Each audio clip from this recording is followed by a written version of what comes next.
संदेश सुनाया तो स्वर्गदूतों ने क्या कहा, आप लोगों से पूछ रहा हूं मैं। जब पहली बार प्रभु यीशु ख्रिस्त दुनिया में जन्म लिए, स्वर्गदूत सबसे पहले गडरियों के पास गए और स्वर्गदूत ने उनसे क्या कहा? क्या कहा? क्या कहा? स्वर्ग में ईश्वर की महिमा। कुछ लोग बोलते हैं, कुछ लोग तो सोच रहे होंगे रोटी पका के खाओ। ये नहीं है। उन्होंने कहा लूकस रचित सुसमाचार अध्याय 2 पद संख्या 11 में, अच्छा से सुनिए, यहाँ बैठ के चुपचाप से कंबल ओढ़ के बैठे रहने से कोई नहीं चलेगा। थोड़ा मनन चिंतन करना है। ये हमारा जीवन की शुरुआत है। यीशु ख्रिस्त ने हमारे मुक्ति का, उद्धार का की शुरुआत की, तो हमारे जीवन का भी शुरुआत होना चाहिए। मुक्ति का काम, उद्धार का काम हमको करना। वहां ये कहा गया, क्या कहा गया यहां मैं बता रहा आपको। ये कहा गया आपको आनंद का संदेश सुनाते हैं। क्या का संदेश सुना रहे हैं? आनंद का। वो कहते हैं आप लोगों को हम आनंद का संदेश सुनाते हैं।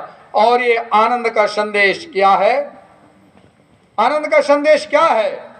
सर्वोच्च स्वर्ग में ईश्वर की महिमा की। सर्वोच्च स्वर्ग में ईश्वर की महिमा। और है दाऊद के नगर बैतलहम में आपके लिए मुक्तिदाता का जन्म हुआ है।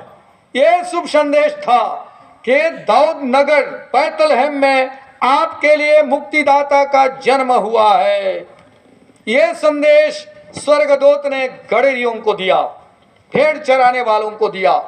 मैं आप लोगों को बोल रहा हूं, यीशु ख्रिस्त के जन्म का संदेश जब स्वर्गदूतों ने उन गडरियों को दिया तो पहला संदेश था आनंद का संदेश। और आनंद का संदेश यह है, दाऊद के नगर में बैतलहम एक गांव था, उसमें आपका मुक्तिदाता का जन्म हुआ है। यह आनंद का विषय है, बस, और दूसरा कुछ नहीं। हम लोगों को याद करना है कि हमारे लिए आनंद का विषय क्या है। कपड़ा पहनना, केक खरीदना, यही हमारे लिए आनंद का विषय रह जाता है। आनंद का विषय होना चाहिए कि हमारे लिए, मेरे लिए, मेरे परिवार के लिए मुक्तिदाता का जन्म हुआ है। पाप से मुक्ति दिलाने के लिए, बुराई से मुक्ति दिलाने के लिए हम आशा करते थे, उसका जन्म हुआ है। ये संदेश लेकर स्वर्गदूत ने गडरियों के पास गया कि आप लोगों के लिए मुक्तिदाता का जन्म हुआ है, आप लोगों के लिए मुक्तिदाता का आगमन हुआ है। यह मनुष्य जाति के लिए सबसे बड़े आनंद का विषय है। हम लोग छुटकारा पाना चाहते हैं। कौन खुश नहीं रहना चाहता है? जैसे हम लोगों ने आज के पहले पाठ में सारांश में सुने कि एक पति अपने पत्नी को कैसा प्यार करता है, वैसा ईश्वर हमको प्यार करता है। बस हम लोगों को एहसास करना, हम लोग आज तक एहसास नहीं करते हैं। मेरे प्रिय माता पिता, भाई और बहनों, आप सभी जानते हैं संसार में हर मनुष्य एक मुक्तिदाता के इंतजार में है।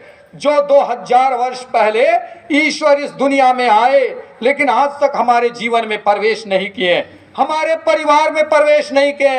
हर परिवार में दुख से लोग परेशान हैं, पीड़ाओं से परेशान है। हर व्यक्ति का चेहरा मुरझाया हुआ है, मुरझाया हुआ है, मानो कि उस फूल में कीड़े लग गए, उस परिवार में कीड़े लग गए। ऐसा हमारा जीवन रहता है। ऐसा होने के लिए हम नहीं बुलाए गए। हम ख्रिस्तों का सबसे बड़ा आनंद का विषय है कि ईश्वर अपने पुत्र यीशु ख्रिस्त को इस दुनिया में भेजा हमें मुक्ति दिलाने के लिए। यही आनंद का विषय है। हम एहसास नहीं करते। हर ख्रिस्ती को मुस्कुराना चाहिए। थस थस अभी भी बैठे हैं, गाना गाएंगे, कोई अंदाज मुंह खुलबे नहीं करेगा। आनंद का विषय कहाँ है? ये तो रोने का विषय हो गए, उदास रहने का विषय। एकदम बड़ा सा कंबल ओढ़ के मस्त पड़े हैं, उदास, मानो कि लड़ाई करके आए। आनंद का विषय होना चाहिए, बस यही बात है। इसीलिए जब उत्तर देना है आनंद के साथ, गाना गाना है खुशी के साथ, अच्छा से गाना है, एकदम मुंह बंद। क्या के लिए आए हैं पता नहीं चलता। यानी कि हम लोग उस मुक्तिदाता को एहसास नहीं किए। इसलिए प्रिय माता पिताओं, भाइयों और बहनों और प्यारे बच्चों, हम लोगों को याद करना है कि जबरदस्त एक वचन है, अर्थात हम कहें बार बार आपके अंदर में यह भावना या तो ये विचार आनी चाहिए, मेरे लिए एक मुक्तिदाता का जन्म हुआ तो मैं क्यों परेशान हूं, क्यों मैं लड़ाई भिड़ाई कर रहा हूं। इसके लिए ईश्वर जन्म नहीं लिए। इसीलिए हम लोगों को याद करना चाहिए कि वह मुक्तिदाता सब बुराइयों से हमें छुटकारा देने के लिए दुनिया में जन्म लिए हैं। हम जानते हैं, पवित्र बाइबल जो पढ़ते हैं, यूहन्ना रचित सुसमाचार अध्याय 4 पद संख्या 10 से आगे कहता है, सामारी स्त्री जो छिप छिप के रहती थी, वो ईश्वर से दूर रहती थी, उदास रहती थी, दुनिया का सुख खोजने के लिए क्या नहीं की होगी। हम लोग भी बहुत कुछ किए, बहुत कुछ किए। भाई भाई से लड़ाई किया, पति पत्नी से लड़ाई किया, पत्नी पति से लड़ाई की, क्या नहीं किए। क्या खोजने के लिए? आनंद खोजने के लिए, खुशी खोजने के लिए। मिला? बोरे बोरा मिला? नहीं मिला। अंत में क्या होगा? यही हमारा जीवन है। हम लड़ाई कर रहे हैं। हमको लड़ाई करना है ईश्वर अर्थात मुक्तिदाता को पाने के लिए। उस नारी से जिस दिन यीशु ख्रिस्त की मुलाकात हो गई, उस दिन वो डर सबको छोड़कर चिल्लाने लगी कि मैं या मुझे वो मुक्तिदाता मिल गए हैं। देखिए गजब है, हम लोगों की मुलाकात आज तक नहीं हुई।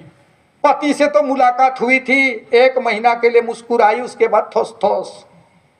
पत्नी से मुलाकात हुई, पहली बार देखा तो सोचा कि चंद्रमा को तोड़ के ला दूं, लेकिन आज तो लगता है पूरा चंद्रमा पर ही चढ़ के मैं वहीं रह जाऊं। गजब है हमारी दुनिया। उस दिन सोचे ना, पिताओं से कह रहा हूं, जिस दिन आपने अपने दिल की रानी को देखा पहली बार, पहली नजर में गिर पड़े। क्या में गिरे? प्यार में गिर पड़े। बोलते हैं ना, अंग्रेजी में बोला गया है फेल इन लव, मतलब गिर जाना, प्यार में गिर गए, मरने में नहीं मरे। आज लगता है कि मैं खत्म है, ये सब हटाओ। क्यों? क्योंकि हमने मुक्तिदाता को एहसास नहीं किया, अनुभव नहीं किए, इसलिए हम लोग ऐसा करते हैं। इसलिए हम लोगों को याद करना है, हर व्यक्ति को उस सामारी स्त्री की तरह अपने जीवन को पूर्ण रूप से परिवर्तन करना, नए जीवन की शुरुआत करना। इतने दिन हम जन्म पर्व मनाए, रात को आए, बैठे, चले गए, कोई परिवर्तन नहीं। जैसा कल थे आज भी वैसा है, जैसा आज बोल रहे हैं कल भी वैसा ही बोलेंगे, कोई परिवर्तन नहीं। बस फादर बोलना है बोलो, हमारा तो जिंदगी वैसा ही है, कुछ परिवर्तन नहीं होगा। ये मन में बना कर मत चलिए। यीशु ख्रिस्त ने क्या क्या कहा है जानते हैं? यूहन्ना रचित सुसमाचार अध्याय 8 पद संख्या 12 में, मैं संसार की ज्योति हूँ। और वो क्या कहते हैं? जो मेरा अनुसरण करता है वह अंधकार में भटकता नहीं रहेगा, क्योंकि उसे जीवन की ज्योति प्राप्त हुई है। इसलिए वो खुद कहते हैं मैं संसार की ज्योति हूँ। हम लोग देखते नहीं, अंधकार में भटक रहे हैं अंधकार में। इसलिए हम लोगों को याद करना, मैं संसार की ज्योति के पीछे चलूंगा। और सचमुच में जैसे मैंने शुरू में कहा, इब्रानियों के पत्र अध्याय 12 पद संख्या 14 में संत पौलुस हम प्रत्येक जन को समझाते हुए कहते हैं कि ईश्वर का दर्शन करने के लिए 2 चीज बताते हैं। क्या बताते हैं? मैं शुरू में बताया, किसको याद है? ईश्वर का दर्शन करने के लिए संत पौलुस सलाह देते हुए कहते हैं, 2 चीज कहते हैं। पहला क्या बोलते हैं? हाँ, सबके साथ शांति बनाए रखो।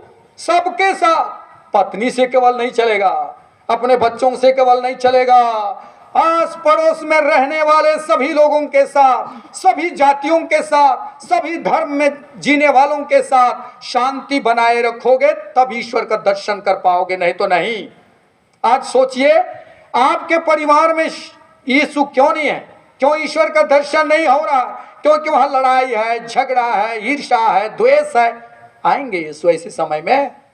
नहीं आएंगे। इसलिए मन परिवर्तन कीजिए। यीशु को दर्शन, ईश्वर का दर्शन चाहते हैं तो मन परिवर्तन, जैसे सोचिए वैसा जीवन यापन कीजिए, बोलना बंद कीजिए, जैसा आप कहते हैं वैसा। इसलिए हम लोगों को कहते हैं, पहला वो कहते हैं कि सबके साथ शांति बनाए रखें। बैल बकरी के साथ भी हल जोतने जाते हैं, देह पीटो, शांति मिलेगा वहां भी अशांति गया रे। बस सांगी नोथरदार दिन उठाए ठाए लादर, अशांति वहां। शांति बनाए रखो, ये है। पहले अपने अंदर शांति बनाए रखो। एहसास कीजिए आपके परिवार में चैन और शांति नहीं, नहीं है, हमेशा लड़ाई, हमेशा झगड़ा। ईश्वर नहीं, हमारे मुक्तिदाता यीशु ख्रिस्त इसी लड़ाई से हमको बाहर निकालने के लिए आए। इसलिए जब हम आए हैं उस यीशु ख्रिस्त को मानते हैं तो अंदर में बसने वाला हर बुराई को बाहर निकालिए, यीशु को अंदर जाने दीजिए। यीशु ख्रिस्त का जन्म हुआ, स्वर्गदूत ने गडरियों को संदेश दिया, चल दिए। स्वर्गदूत वहां रुका था, रुका था कि नहीं? अनहरो खंद्रा का इंद्रा नहीं रुका था, वो संदेश देके चला गया।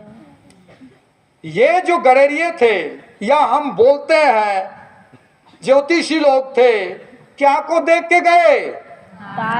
तारे को देख कर गए। देखिए, उस तारे को देख कर गए। सोचिए, आज हर ख्रिस्ती को एक तारा बनना है। आज हर ख्रिस्ती को एक तारा बनना है। लोग हमको देखकर यीशु के पास आएंगे। क्यों नहीं आ रहे हैं? क्योंकि हम लोग एक तारा बनकर नहीं जीते हैं। हमारे कारण लोग भाग रहे हैं। अच्छा जिंदगी जीवन यापन कीजिए। उन गडरियों ने, उन 3 जो ज्योतिषी लोग थे, तारे को देख के चले गए। जब गलत स्थान में चले गए, तारा दिखाई दिया? नहीं दिखाई दिया। गलत स्थान में पहुंच गए, तारा नहीं दिखाई दिया। जब वहां से निकले, पुनः तारा दिखाई देने लगा। जब वो चले गए